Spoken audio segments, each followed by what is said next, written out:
people just keep having babies. Native people are, as I mentioned, have a high rate of marriage to people from outside groups. So the native population is especially multiracial. And so your growth rate for the native population, just the replacement rate is way beyond that. Whereas like if you just took white Americans, like they're not at a replacement level, right? So it's immigration, communities of color, and that affects everybody, right? So if a white person's marrying a native person, then you got more of both, right? Like, so I think it's part of it, just demographics. However, there are a lot of other things that have been going on too, like 1/3 of the native population has been adopted or fostered out of native communities. 1 out of 3.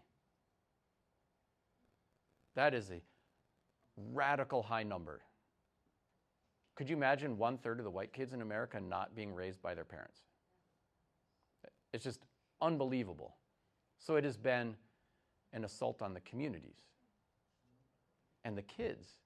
And like, it's hard for any kid going through a foster placement, even if they have the most kind, loving, embracing, nurturing foster home, because they're already being separated from family of origin and have the questions. Did they love me? Why did they mess up? Why didn't they come after me? Who are they? What's really going on? And it just gives them more crap to deal with. But if you take somebody, and you place them into a totally different cultural space and a different language, in addition to everything else that a foster kid's going through, very disruptive. So it's part of what the Indian Child Welfare Act is trying to address. So this ends up affecting things too. You got people who have like totally disconnected from communities. I think I'm native, but I don't know which one. You have complicating issues too. So if somebody is biologically native and something else, but they're not an enrolled tribal member, and they're looking at their census form or their program intake form, they're like, can I check that box or not? They're going to think I'm an Elizabeth Warren. I better not. Right? And so you have undercounts, and I think, we're starting to address some of that, and that's also impacting things. There are also, like, during the Trail of Tears, forced removal of the Cherokee. Well, there were a lot of Cherokee went on the Trail of Tears. A lot of people died. Some, like Sequoyah, who was famous, he developed the Cherokee syllabary writing system for Cherokee. He said, screw this country and all its oppressions, and he walked to Mexico.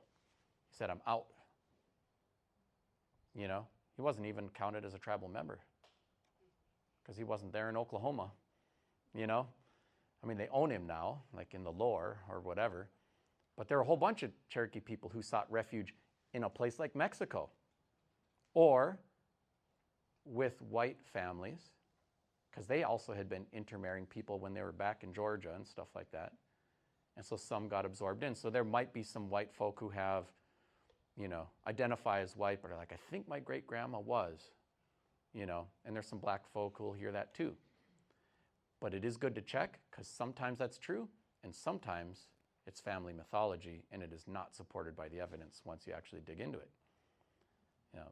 And that can be, either case can be like upsetting to people. Like, I thought I was, and I guess I'm not. All of those things are kind of contributing to the demographic shift.